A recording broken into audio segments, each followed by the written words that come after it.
కాసవరం గ్రామంలో 8 రకాల పొలం ఇచ్చారు. నిరపరాజపల్లి గ్రామంలో 8 రకాల పొలం ఇచ్చారు.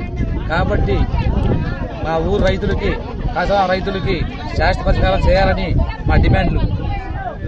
కాసవరం గ్రామంలో కోరి పక్కన పెట్టి 100 మీటర్ల దూరంలో పెట్టి వాళ్ళు ఇల్లు పగిలిపోయిన నీళ్లు కలిసి వచ్చి జనాల బారిన పడి జనం అల్లాడిపోతున్నారు.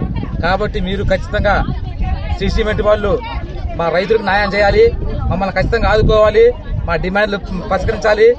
పరిష్కరించిన వేళ మీ ఖచ్చితంగా మీపై ఖచ్చితంగా తీసుకుంటాము.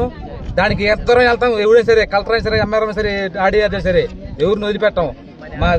మాది ఈ పోరాటం ఆగదు, ఎంత దూరం వెళ్ళడానికి సిద్ధంగా ఉన్నాము. కాబట్టి మాకు శాశ్వత పరిష్కారం చేయాలని, నిరపరాజపల్లి గ్రామానికి పొలం ఇచ్చిన ప్రతి ఒక్క రైతులకి శాశ్వత పరిష్కారం చేయాలని సిమెంట్ వాళ్ళని కోరుతున్నాము.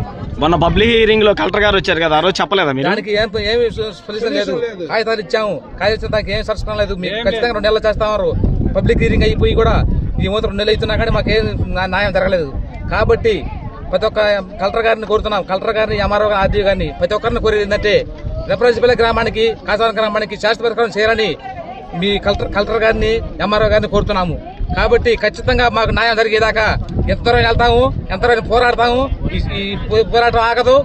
మేము దేనికే సిద్ధంగా ఉన్నాం.